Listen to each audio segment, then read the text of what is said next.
Relationship है, आप उनको होल्ड पे रख रहे हो। आजकल स्लो ब्रेकअप्स का जो है वो बहुत ज्यादा चल रहा है। अपने पार्टनर को और थर्ड पर्सन को इतनी ज्यादा मीटअप्स की और हैंग आउट की अपॉर्चुनिटीज देके आप ही अपने आप को थर्ड पर्सन फील कर रहे हो।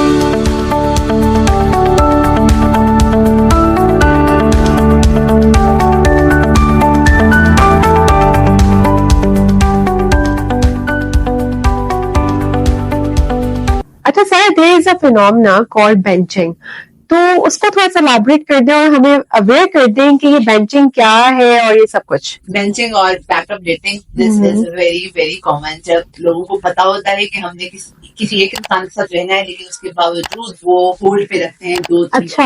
यानी कि जस्ट इमेजिन कि पार्क पे एक बेंच है, ठीक है, और आप वॉक कर रहे हो किसी के साथ और इनडायरेक्ट किसी के इमोशंस के साथ खेल रहे हो आप। और इंटेंशनल है। लोग कहते हैं नहीं उसे पता नहीं लगा था, नहीं, उसको पता है कि वो पार्क में किसके साथ वॉक कर रहा है। अच्छा। और किसको उसने बेंच पे बिठाया है। और टर्न बाय टर्न उसको ये भी पता है कि मैंने एक के साथ वॉक करनी है, उसके बाद कौन है, उसके बाद कौन है, उसके बाद कौन है। Okay. ऐसे में the person who is being benched, उसकी emotional health is like as disaster.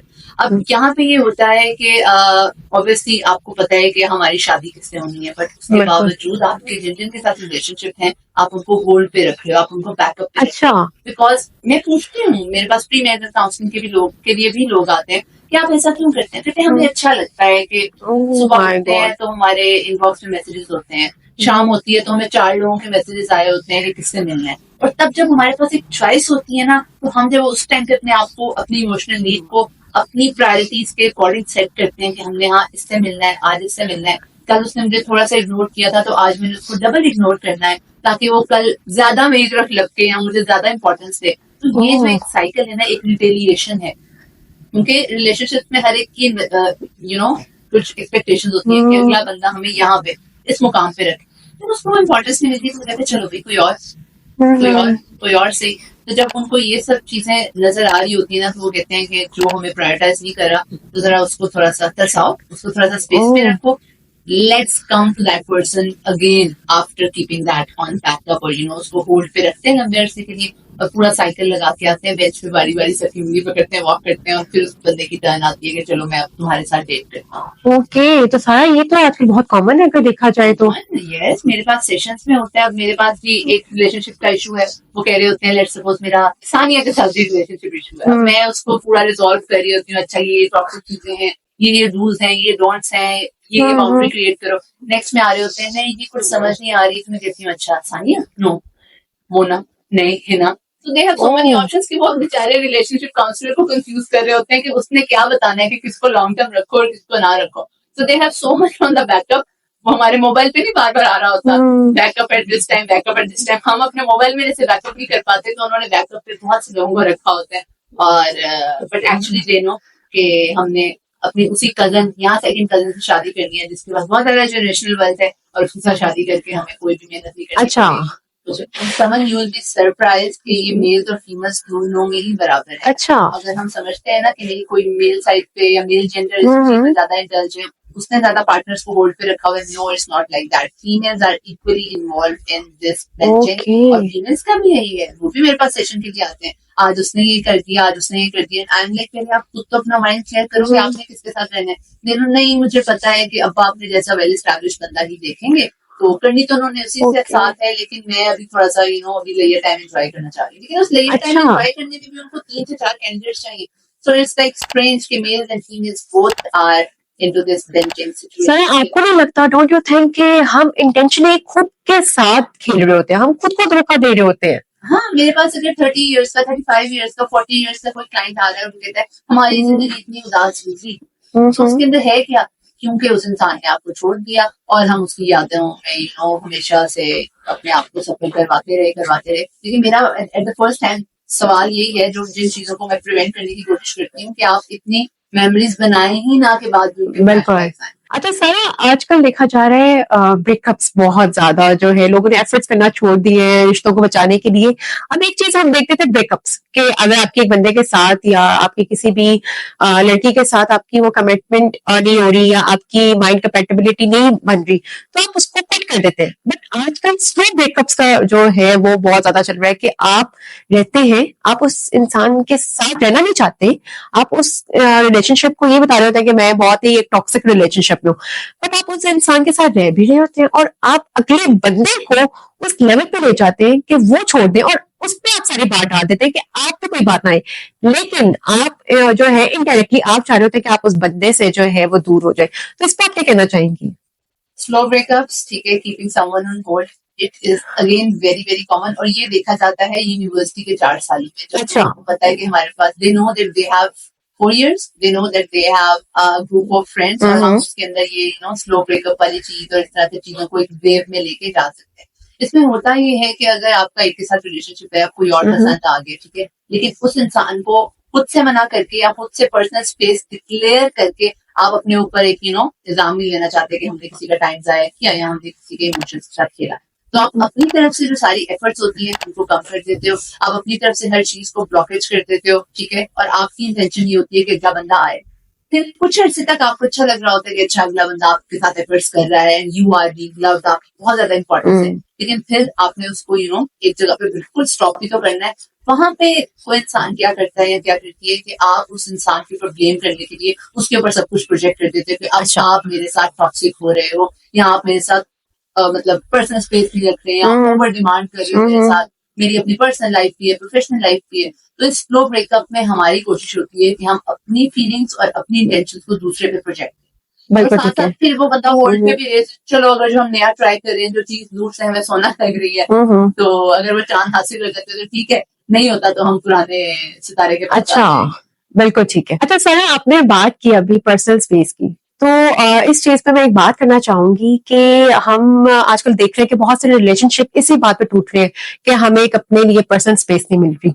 तो इस चीज को थोड़ा सा डिफरेंशिएट करें कि हम जैसे रिलेशनशिप के स्टार्ट में आते हैं, तो जब हम किसी की केयर करते हैं तो हम कहते हैं वो बंदा या वो बंदी हमारे बारे में बहुत पॉसेसिव है इसीलिए वो कर रहा है, लेकिन लेटर ऑन जब वो एक आदत आपकी बन जाती है तो हम कहते हैं कि ये क्यों हमसे पूछ रहा है, इसका कोई हक नहीं है। तो इन चीजों को आप थोड़ा डिफरेंशिएट कर दें कि कहाँ पे हम इन चीजों को डिफरेंट कर सकते हैं कि यहाँ पे अब हम हक जता सकते हैं, यहाँ पे अब हमारी पर्सनल स्पेस है, यहाँ पे हमें पोसेसिव होना या नहीं होना, हम किस तरह से इन रिश्तों को एक तरह से लेकर चल सकते हैं। अच्छा, being possessive, obsessive in the relationships और साथ में पर्सनल स्पेस ना देना, ये एक बहुत बड़ा प्रॉब्लम है ऑब्वियसली। अब शुरू में जब रिलेशनशिप होते हैं, ऑब्वियसली आपके पेरेंट्स के साथ अगर अच्छे रिलेशनशिप नहीं चल रहे, घर से प्यार नहीं मिल रहा, तो अगर कोई आपको डेली सुबह मैसेज करके पूछ रहे कैसी हो या क्या है, तो बड़ा अच्छा लग रहा होता है। एंड ग्रुप ऑफ फ्रेंड्स में बैठ के वो लड़की या लड़का बताता है यार वो मेरे लिए बड़ा पोजेसिव है, सुबह उठते सबसे पहले रात को मैंने बस मैसेज किया था मैं बहुत डिस्टर्ब हूँ, तो वो मुझसे सुबह उठ के पूछता है कैसी, और सारा दिन हर घंटे बाद मैसेज आते हैं, वो बहुत पोजेसिव है मेरे लिए। अब आपने उसको एक परमिशन दे दी कि वो आपको मैसेज करके अपडेट लेता है, अब जब आपने रिप्लाई नहीं किया या कुछ नहीं हो रहा, he becomes, फिर आप उसको कहते हो ये तो ऑब्सेस्ड हो गया मेरे, ठीक है।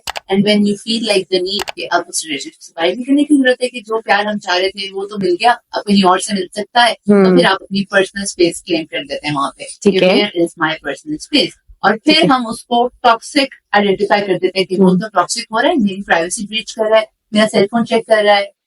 पहले अगर आप ये कह रहे हो कि वो तो मेरा सेलफोन इसलिए चेक करता है कि मुझे अननोन नंबर से मैसेज, वो इज वेरी केयरिंग और शी इज वेरी केयरिंग, इस वजह से वो कर रहे हैं। हाँ वो कर रहे हैं, ठीक है, लेकिन अब तो वो मेरी पर्सनल स्पेस को खराब कर रहे हैं, वो बड़ा टॉक्सिक है। जिस ग्रुप में बैठ के आप कह रहे होते कि वो मेरी बड़ा पॉसेसिव है, हर वक्त पूछता रहता है, वहीं पे आप कहते हो कि यार वो बंदा बड़ा टॉक्सिक है। तो यहाँ पे आपको देखना है कि उस बंदे को अपनी पर्सनल बातें बता के, उसको अपनी पर्सनल चीजों में रिस्पॉन्सिबिलिटी दे के, उसको इतना इख्तियार दे के, आपने ही उसको इस पॉइंट पहुंचाया है कि वो अपनी पर्सनल स्पेस खराब करे, और अब क्योंकि आपका दिल भर गया और आप उसको टॉक्सिक आइडेंटिफाई कर रहे हो। सो सारा in short I guess balance is the key. Balance is the key. वो चाहे आपके रिलेशनशिप्स में हो, your own self, exactly. Value to your own emotions, आप पहले खुद तो जानो कि आप क्या चाह रहे हो उस रिलेशनशिप। बिल्कुल। अच्छा सारा, आजकल हम देख रहे हैं कि हर रिलेशनशिप में एक थर्ड पर्सन जो है उसका एक बहुत मेन अहम किरदार अदा होता है, और रिलेशनशिप टूटने की वजह भी एट द एंड अगर आप देखते हैं तो वो एक तीसरा बंदा ही होता है। तो इसके बारे में आप क्या कहेंगे कि what is the role of third person, उसकी वजह से हमारे रिलेशनशिप कितने डिस्ट्रॉय हो रहे हैं, और किस तरह से हम खुद को इन चीजों से क्विट कर सकते हैं? अच्छा, ये रोल ऑफ थर्ड पर्सन को ब्लेम करना, सबसे पहले एक बहुत ज्यादा हम अपनी जिम्मेदारी समझते हैं कि कोई रिलेशनशिप खराब हुआ है तो हम एक थर्ड पर्सन को उसका रोल देते हैं। यहाँ पे एज अ पर्सन आपको इतना लॉयल होना चाहिए कि थर्ड पर्सन है जिसका अपने पुरानी हिस्ट्री रह चुकी है, डिवोर्सिंग रिलेशनशिप्स में रह चुका है और वो आपकी लाइफ में इसलिए आना चाह रहा है, उसके पास कोई ऑप्शन नहीं है। आप अपनी फाउंडेशन रिलेशनशिप की इतनी स्ट्रांग रखो कि कोई थर्ड पर्सन ना आ सके। लेकिन यहाँ पे सवाल ये है कि आप, क्योंकि ऑब्वियसली अपने पार्टनर को अगर फ्री हैंड दे रहे हो, बहुत स्पेस दे रहे हो कि आप उसके साथ हैंग आउट करो, ये तो मेरा बेस्टी है, एक पॉइंट ऐसा आता है कि जो थर्ड पर्सन होता है ना, अपने पार्टनर को और थर्ड पर्सन को इतनी ज्यादा मीटअप्स की और हैंग आउट की अपॉर्चुनिटीज दे के आप ही अपने आप को थर्ड पर्सन फील कर रहे होते हैं। तो यहाँ पे ना सिर्फ रिग्रेट के साथ साथ जो सेल्फ ब्लेमिंग होती है ना कि मैंने अपने पार्टनर को इतनी इजाजत ही क्यों दी कि वो किसी और के साथ अपना बेस्टी रिलेशनशिप बनाए और इतना टाइम स्पेंड करे। सो यहाँ पे बस यही है कि अपने रिलेशनशिप की फाउंडेशन स्ट्रांग हो, और थर्ड पर्सन को चाहिए कि अगर उसके पास में बुरे रिलेशनशिप्स रह चुके हैं तो वो एज एन अपॉर्चुनिटी किसी ऑलरेडी मैरिड कपल या किसी ऑलरेडी मौजूद रिलेशनशिप में दो लोगों की जिंदगी खराब कर रहे हैं। अच्छा सारा, if someone wants to quit the relationship, what should be the policy कि अगर कोई जाना चाहता है तो उसको कैसे जाने दिया जाए, और अगर कोई रुकना चाहता है तो उसको कैसे रोका जाए? Peaceful exit from the toxic and weak relationship is really very important. यहाँ पे हम लोग आफ्टर इफेक्ट्स को, यहाँ हम उस टाइम को सोचना शुरू करते हैं जब हम रात को जाग रहे होंगे और कोई कवाली लगा के सुनेंगे तो हम कैसा फील करेंगे। सो उस फीलिंग को इमेजिन करके हम उस रिलेशनशिप से निकल नहीं पाते। That is the problem. हम लोग फ्यूचर को सोच के कि हम क्या करेंगे, ये इंसान जिंदगी में ना रहा तो हमारी जिंदगी तो खाली हो जाएगी, उस हलाक को कौन पूरा करेगा, एक बार तो धोखा मिल गया अब आगे भी धोखा ही मिलेगा। ये सारी कॉग्निटिव डिस्टॉर्शंस जो है, ओवर जनरलाइजेशन की वो इंसान ही हमें खुशी देगा, या फिर ब्लैक एंड व्हाइट थिंकिंग की वो है तो जिंदगी हसीन है, नहीं होगा सया है और कुछ भी नहीं होगा। तो ये एक हमें इन कॉग्निटिव डिस्टॉर्शन से बाहर आके रियलिटी पे फोकस करना चाहिए कि नहीं, ये तो नहीं है भाई, ऐसा नहीं, कोई व्यक्ति नहीं होगी, और वो आपको आगे जाके समझ आ जाती है। देयर आर फ्रेंड्स जो पहले सेशन में रो रहे होते हैं ब्रेकअप के बाद, और फिर बाद में आके कहते हैं हमें तो उस इंसान के बारे में ये पता लगा। तो मैं सोचती हूँ कि अगर वो हम साथ होते तो क्या होता, तो यू नो आपको मसलहत समझ आ जाती है, और आपको उसको बस रिलेशनशिप को एंड कर देना चाहिए। लेकिन इसी तरह जिस तरह से आपने रिलेशनशिप को बिल्डअप किया है, जिन बिल्डअप किया है, आप ऐसा करें कि आप एक बार बैठे हैं, उनको बताएं, उन चीजों पर बात करें, एंड फिर दैट पर्सन इतना भी नहीं अब क्लोयर हो जाना चाहिए कि जितनी डेटिंग की थी उतनी डेटिंग बाद में रोने की करें। बस आप एक बार बैठ के उसको बताओ, क्योंकि कहीं ना कहीं उसकी होप्स आपके साथ अटैच होती है, आपने उनको डिटैच भी तो करना है।